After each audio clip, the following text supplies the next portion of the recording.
O geniş. Gel şimdi koyalım. Gel.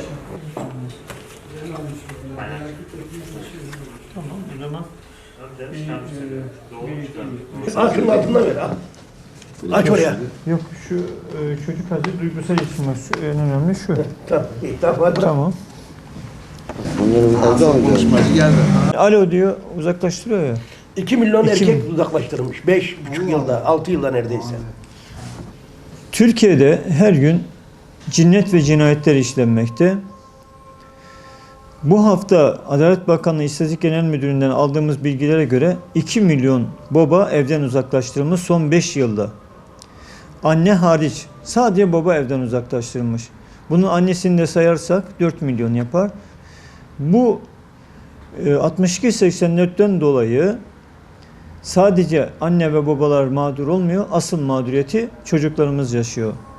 Onun için 62-84'ü iftira olarak kullanılmasın diye bu konuda şikayetçi olanlardan delil, şahit istenmesi gerekir.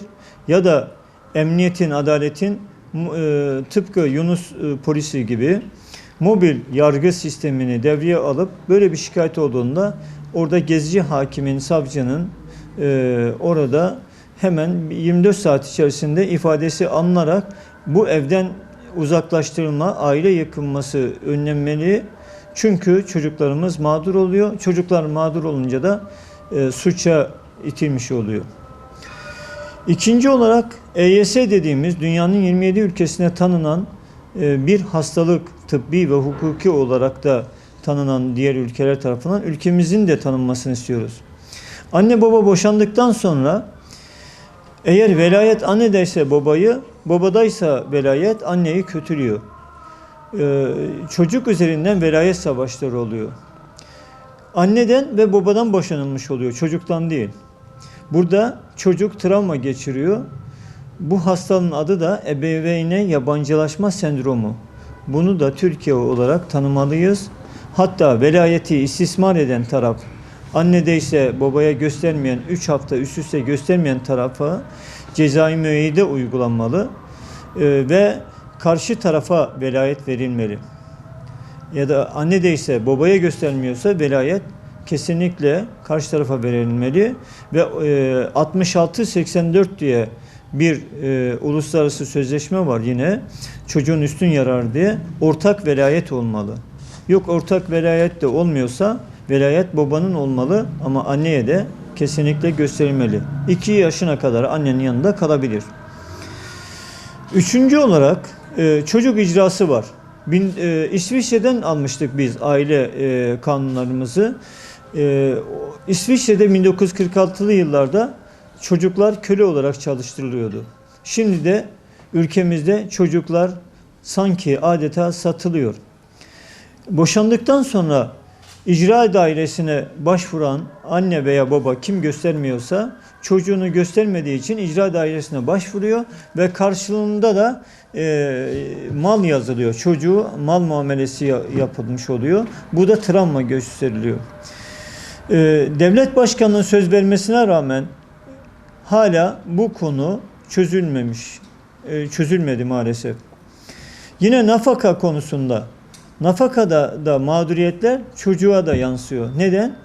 Çünkü boşandıktan sonra adam tekrar evlendiğinde çocukları ikinci evlilikten olan çocukların rızkını işte dinen ya da hukuken bitmiş olan bir evlilikte karşı tarafa hala para vererek çocukların da mağduriyetini devam ettirmiş oluyor. Ayrıca biz eğitim sistemimizde işte Fatih'in İstanbul'u fethettiği yaşlasın diyoruz ama maalesef gençlerimize çocuk muamelesi yapıyoruz. Gençlik bayramı var ama yasalarımızda gençlik kavramı yok.